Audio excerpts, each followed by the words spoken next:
ভলভোর পুরান আমলের স্টাইল এখন নতুনভাবে আইতেছে। যারা মনে করছিলেন পোলস্টার খালি উঁচা লম্বা গাড়ি বানায়, হেরা একটু খারান।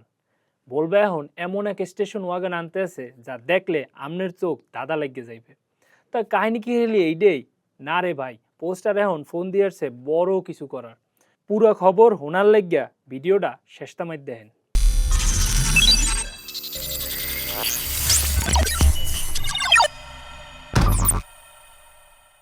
পোলস্টারের বড় কর্তা মাইকেল লোহশেয়ার কইছে হেরা আগামী 2 বছরের মধ্যে 3টা নতুন মডেল নামাইবে। এই তালিকায় সবার আগে আছে আমাগো চেনা পোলস্টার 4।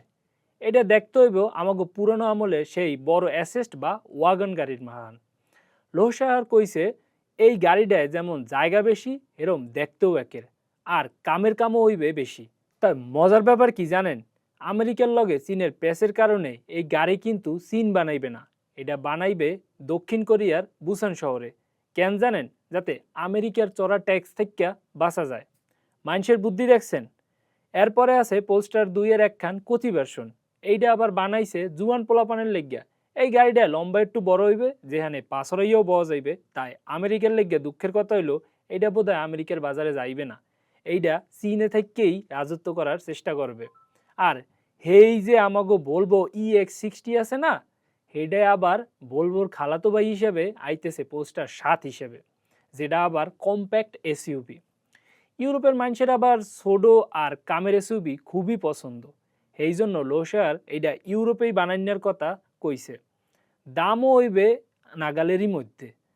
2025 সালে পোস্টার 61,000 ইলেকট্রিক গাড়ি বেচছিল।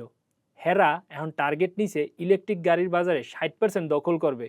চীন থেকে হেরা মুখ ফিরিয়ে নিলেও ইউরোপ আর আমেরিকার মার্কেটের উপর হ্যাঁ পুরা ভরসা। কোম্পানির সিও ঠিকই কইছিল, আমেরিকার পূর্ব আর পশ্চিম কূলের মানুষে ইলেকট্রিক গাড়ির যে হারে কিনতেছে, হেইডা দেখা হ্যার কপাল সহ পুরা দুনিয়াবাসীর চোখ কপালে উঠবে। পোলস্টারের এই নতুন 3টা ঘোড়া কি পারবে বাজার মাতাইতে? আপনারা কি মনে করেন? আমাকে অবশ্যই কমেন্টে জানাইয়েন।